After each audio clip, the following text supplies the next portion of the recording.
నమస్కారం. లక్ష్మి చెప్పే కథలకు స్వాగతం. వీణులతో వీక్షించటానికి సిద్ధం కండి.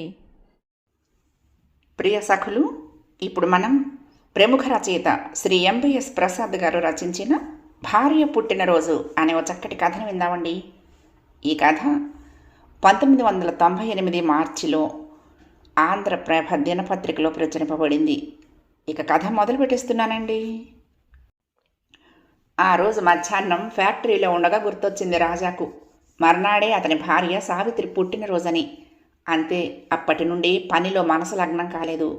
చాలా నెర్వస్గా ఫీల్ అవటం మొదలుపెట్టాడు. ఎంత నిబ్బరించుకున్నా అతని ఆలోచనలు ఆ సమస్య చుట్టూనే తిరగసాగాయి. తన పుట్టినరోజే తనకు గుర్తుండదు. ఇప్పుడు పని ఒత్తిడి వల్లని కాదు, చిన్నప్పటి నుండి అంతే. అసలు ఆ పుట్టినరోజు ఎప్పుడో సరిగ్గా తెలీదు. తిథుల లెక్క ప్రకారమే అమ్మ చేసేది. ఆ తిథులు ఇంగ్లీష్ తేదీల్లా వరుసగా వచ్చి చావు. అవన్నీ అమ్మకే తెలియాలి. ఇవాళ నీ పుట్టినరోజు రే అని ఓ రోజు తలంటి పోసి మైసూర్ పాక్ చేసి పెట్టింది. పండక్కు కొట్టించిన బట్టలు సాయంత్రం వేసుకుని మళ్ళీ జాగ్రత్తగా మడిచి పెట్టేయమనేది. కాస్త మీసాలు మలవగానే తను తలంటి పోసుకోవటానికి ఢలాయించడంతో ఆవిడకి చికాకేసి నీ మొహానికి పుట్టినరోజు ఒకటి అని మానేసింది. ఇప్పట్లోలా ఆ రోజుల్లో తల్లిదండ్రులు కేకుల కోతలు పార్టీల మోతలు ఏర్పాటు చేసేవారు కారు. మరి పోనీ స్కూల్లో వేసిన తారీఖు ప్రకారం చూద్దామంటే అది అకాడమిక్ సంవత్సరం వృధా కాకుండా నాన్నగారు కిట్టించి వేసిన తేదీ. అప్లికేషన్లో నింపడానికి తప్ప మరెందుకు పనికిరాదు. అందువల్ల దాని గురించి పట్టించుకోవటం మానేశాడు తను. కానీ సావిత్రి ఫిలాసఫీ వేరేలా ఉన్నట్టుంది. పెళ్ళై కాపురానికి వస్తూనే పంచాంగాలు తిరగేసింది. మీ ఇంగ్లీష్ పుట్టినరోజు తెలుగు పుట్టినరోజు, నా ఇంగ్లీష్ పుట్టినరోజు తెలుగు పుట్టినరోజు అన్నీ ఇంచుమించు ఒకే నెలలో వచ్చేసామండి అంటూ మురిసిపోయింది. ఇందులో అంత మొరవాల్సిందేముందో తనకు తెలియలేదు. పైగా రేడియోలో క్రికెట్ కామెంటరీ సరిగ్గా వినపడి చావటం లేదు. ఓహో అలాగా, భలే భలే అన్నాడు తను విని వినిపించుకోకుండా. సావిత్రి అదోలా చూసింది. పెళ్ళైన కొత్తల్లోనే వచ్చిన ఆమె పుట్టినరోజుకు తనేదో హడావిడి చేస్తానని ఎదురు చూసినట్లుంది. పాపం తనకు గుర్తులేదు. రోజంతా ఓపిక పట్టింది. ఎప్పటికైనా తనకు గుర్తొస్తుందేమోనని. తనకు ఆ ధ్యాసే లేదు. మర్నాడు ఫ్యాక్టరీకి వెళ్తున్న టైంలో ఇక ఉండబట్టలేకపోయినట్లుంది. అడిగేసింది, ఏమండి నిన్న నా పుట్టినరోజుని గుర్తే లేదా? కనీసం గ్రీట్ కూడా చేయలేదు అని. తనేమనగలడు? నిజం అదే. చెప్తే బాధపడుతుంది. కొత్త భార్యకు ఆ మాత్రం ముచ్చట ఉండటంలో తప్పు లేదు. కానీ తనకు అవన్నీ గుర్తుండి చావు. ఎలాగోలా కమ్ముకోకపోతే లాభం లేదు. భలేదానివి, నువ్వు ఇంగ్లీష్ లెక్కల ప్రకారం చేసుకుంటావు అనుకోలేదు. తిథుల ప్రకారం 2-3 రోజుల్లో వస్తుంది కదా అని చీర కొని దాచిపెడితే నువ్వు ఎలా అంటావేం అని దబాయించబోయాడు. తనకు ఎప్పుడు ఏ తిథో తెలియకపోయినా. సావిత్రి మొహంలో వెలుగు కనపడింది. నిజంగానా? చీర ఏది చూపించండి అని ఆతృతగా అడిగింది. ఆఫీసులో పెట్టాను. ఇంట్లో పెడితే నీ కంటపడి సర్ప్రైజ్ ఎలిమెంట్ పోతుందని అన్నాడు.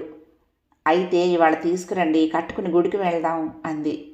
తన సాయంత్రం ఫ్యాక్టరీ నుండి వచ్చేటప్పుడు గుర్తుపెట్టుకుని చీర కొన్నాడు. చేసిన పొరపాటుకు ప్రాయశ్చిత్తంగా అనుకున్న దానికంటే ఎక్కువ ధర పెట్టే కొన్నాడు. చీర ప్యాకెట్ అందుకుని నిజంగానే కొన్నారన్నమాట అంది సావిత్రి ఆనందాశ్చర్యాలతో. మరేమిటనుకున్నావు? నీ పుట్టినరోజు బహుమతి కదా అన్నాడు తను గ్రాండ్గా. పుట్టినరోజు ఎక్కడుందిలేండి, నిన్ననే అయిపోయిందిగా అంది. తిథుల ప్రకారం ఇంకా ఉందిగా అన్నాడు. అది అంతకుముందే అయిపోయింది. అది గుర్తుపెట్టుకోవటం కష్టం కదా. ఇంగ్లీష్ క్యాలెండర్ ప్రకారమైనా గుర్తుపెట్టుకుని ఆ వేళ సెలబ్రేట్ చేస్తారనుకుని ఆనాడు ఊరుకున్నాను. మీరేదో హడావిడి చేస్తారేమో, ఎందుకండి ఇవన్నీ అని అందామనుకున్నాను. చూడబోతే మీకు భార్య అంటేనే ఖాతరు లేకపోయే అంది బొంగమూతి పెట్టి.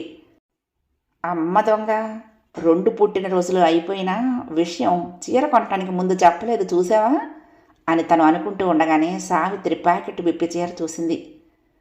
చీర బాగానే ఉంది, కానీ నాకున్న రంగే తెచ్చారేం అంది చటుక్కున. బాలేదానివే, అది వేరే డిజైను ఇది వేరే డిజైన్ కదా అనేశాడు తను. అది ఏదో గుర్తు లేకపోయినా. అలా కాదులేండి, 2 కొద్ది కొద్దిగా కలుస్తాయి. రేపు వెళ్ళి షాపులో మార్చేస్తా, బిల్లు ఇచ్చి వెళ్ళండి అంది సావిత్రి. బిల్లు ఎక్కడుంది? అది చూస్తే ఆవేళ కొన్నట్లు తెలిసిపోతుందని చెప్పి పారేశాడు. బిల్లు ఆఫీసులో ఉందని ఆవేళ అబద్ధం చెప్పి తప్పించుకున్నాడు. మర్నాడు ఫైళ్లల్లో కలిసిపోయిందన్నాడు.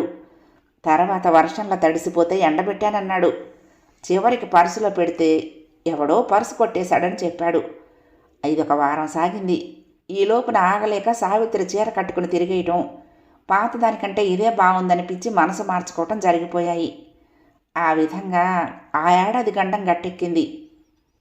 క్రమక్రమంగా సావిత్రికి అర్థమైనట్లుంది తనకి ఆమె పుట్టినరోజు బొత్తిగా గుర్తులేదని. చూసి చూసి తీరిక చేసుకుని ఓ ఆదివారం మధ్యాహ్నం పోట్లాట వేసుకోబోయింది.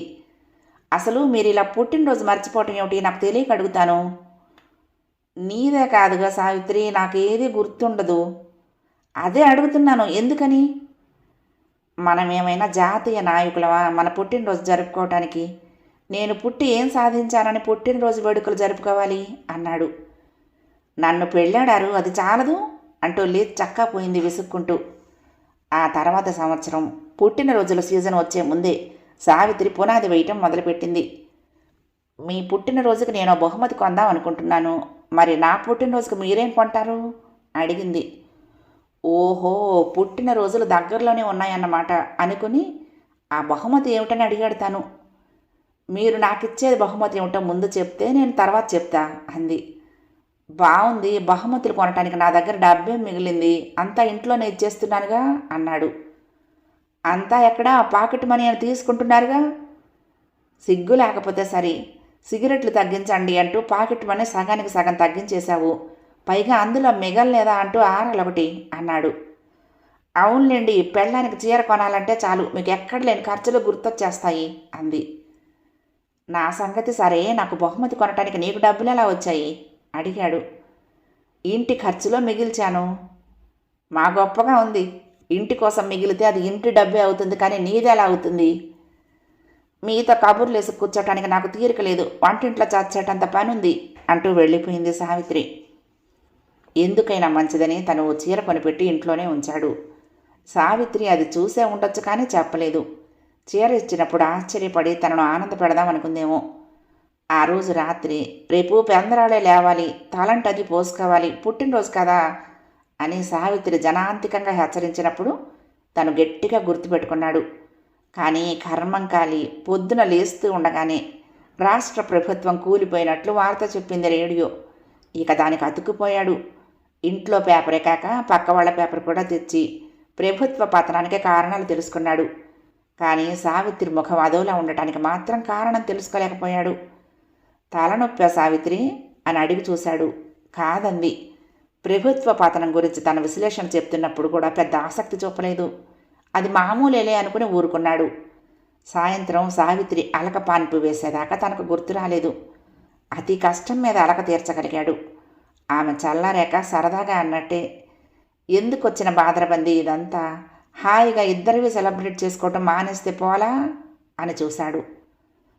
చాలండి, జీవితం అన్నాక సరదాలు ఉండకపోతే ఎలా అని సావిత్రి ముద్దు ముద్దుగానే చీవాట్లేసింది. ఈ అలకలు టెన్షన్లో ఏం సరదాయో తనకు అర్థం కాదు. ఈ ఏడాదైనా రెడీగా ఉండాలని ఆ మధ్య డిస్కౌంట్ సేల్స్లో 2 చీరలు కొని పడేశాడు. ఒకటి ఆఫీసులోనూ ఒకటి ఇంట్లోనూ పెట్టాడు. ఏ టైంలో గుర్తొచ్చినా పర్వాలేదని. అదృష్టవశాత్తు రేపు పుట్టినరోజు అనగా ఇవాళే గుర్తొచ్చింది. రేపటిదాకా ఈ గుర్తు ఇలాగే ఉండాలిరా దేవుడా అనుకున్నాడు రాజా. సాయంత్రం అయ్యేటప్పటికీ అతనికి ఒక ఐడియా తట్టింది. ఆ వేళ రాత్రే కాస్త ఎక్కువసేపు మేల్కొని రాత్రి 12 గంటలు కాగానే తారీఖు మారుతుంది కాబట్టి గ్రీట్ చేసేసి పడుకుంటే సరి. పొద్దున్న పేపర్లో ఏదైనా వార్త వచ్చి మైండ్ డైవర్ట్ అయినా భయం ఉండదు అనుకున్నాడు. రాత్రి భార్యతో ఆ కబురు ఈ కబురు చెప్తూ కూర్చున్నాడు. కానీ తెగ ఆవలింతలు వస్తున్నాయి. 12 దాకా నిద్ర ఆపుకోవాలంటే టీవీ పెట్టుకుంటే మంచిది అనుకుని ఆన్ చేస్తే ఏదో హారర్ సినిమా వస్తుంది. అమ్మయ్య అనుకుని దాని ఎదురుగా కూర్చున్నాడు. సినిమా మంచి పట్టుగా ఉంది. మధ్యలో సావిత్రి ఎప్పుడు లేచి వెళ్ళి పడుకుందో అతను గమనించనే లేదు. సినిమా 1:30కు పూర్తయింది. సావిత్రి పక్క మీద గాఢ నిద్రలో ఉంది. లేపి గ్రీట్ చేద్దామని అనుకుంటూనే కాస్త ఆగాడు. సావిత్రి గడుసుది. రేపొద్దున గుర్తుండదని ఇప్పుడు అర్జెంటుగా నిద్రలేపి చెప్పేస్తున్నారా అంటుంది. ఎలాగోలా కష్టపడి గుర్తుపెట్టుకుని రేపొద్దున చెప్తే సరి అనుకున్నాడు. రాత్రంతా రాజాకు ఒకటే పీడకలలు. తను మళ్ళీ మర్చిపోయినట్టు, ఆమె అలిగినట్లు, ఆమె మర్చిపోయినట్లు, తాను అలిగినట్లు, తాను ఆమె ఇద్దరూ మర్చిపోయి ఇద్దరూ అలిగినట్లు. కాలింగ్ బెల్ హడావుడిగా మోగటంతో రాజాకు మెలకు వచ్చింది. పొద్దున్న 8 అయింది. సావిత్రి బాత్రూంలో నుంచి అరుస్తోంది, ఎవరో వచ్చారు చూడండి అంటూ. వచ్చింది ఫ్యాక్టరీ ఫోర్మెన్. వర్కర్ ఒకతనికి యాక్సిడెంట్ అయిందిట. జనరల్ మేనేజర్ గారు వెంటనే వచ్చి అంబులెన్స్ ఏర్పాట్లు చూడమన్నారట. రాజా ఆదరావాదరగా పరిగెట్టుకు వెళ్ళిపోయాడు. సావిత్రి ఇంకా బయటికి రాకుండానే తలుపేసుకో అని కేక మాత్రం పెట్టాడు. 4 గంటల తర్వాత వర్కర్కు ఆపరేషన్ బాగానే జరిగిందని తెలిసాకనే రాజాకు మనసు కుదుటపడింది. అంతలోనే అల్లకల్లోలం అయిపోయింది. సావిత్రి పుట్టినరోజు విషయం గుర్తొచ్చి ఎంత జాగ్రత్తగా ఉన్నా పొరపాటు జరిగింది కదా అని నాలుగు ఖర్చుకున్నాడు. హాస్పిటల్ నుండే ఇంటి పక్క వాళ్లకు ఫోన్ చేసి సావిత్రిని పిలవమన్నాడు. విష్ యూ హ్యాపీ బర్త్డే అన్నాడు హలో వినపడగానే. ఏమిటి? హలో, సావిత్రి కావాలండి, మీ ఇంటి పక్క వాటాలో. అబ్బా, నేను సావిత్రినేనండి, బర్త్డే గ్రీటింగ్స్ ఎవరికైనా అడుగుతున్నాను అంది. ఐఎమ్ సారీ, సావిత్రి కోపం వచ్చిందనుకుంటాను. మార్నింగ్ గ్రీట్ చేద్దాం అనుకున్నాను, కానీ పొద్దున్న హడావుడి తెలుసుగా, పాపం వర్కర్ ప్రాణాల మీదకి వచ్చింది చెప్పుకుపోతున్నాడు. అయితే ఇవాళ నా పుట్టినరోజని మీకు గుర్తుందంటారు. తెలుగు లెక్క ప్రకారమా, ఇంగ్లీష్ లెక్క ప్రకారమా చెప్పండి చూద్దాం అంది Savitri. Don't be silly, English dates ప్రకారమే అన్నాడు. ఏడ్చినట్లుంది. కర్మం కొద్దీ దొరికాడు వెర్రి మొగుడని. అయ్యా మహానుభావ, ఇవాళ పుట్టినరోజు నాది కాదు, తామది. పొద్దున్న పాయసం అది వండాను. గ్రీటింగ్స్ చెప్దామంటే పక్క మీద నుంచే ఫ్యాక్టరీకి పరిగెత్తారు. త్వరగా ఇంటికి రండి, సినిమాకి వెళ్దాం. By the way, many happy returns of the day అంటూ ఫోన్ పెట్టేసి తలుచుకుని పడి నవ్వింది సావిత్రి. కథ సమాప్తం. ప్రియ సఖులు, ఈ కథ మీకు నచ్చితే తప్పకుండా లైక్ చేయండి, షేర్ చేయండి, కామెంట్ చేయండి, సబ్స్క్రైబ్ చేసుకుని నన్ను ఎంకరేజ్ చేయండి. ఉంటానండి. ప్రేమతో లక్ష్మి. కృష్ణాతీరం దుర్గమ్మ సన్నిధానం. నమస్తే.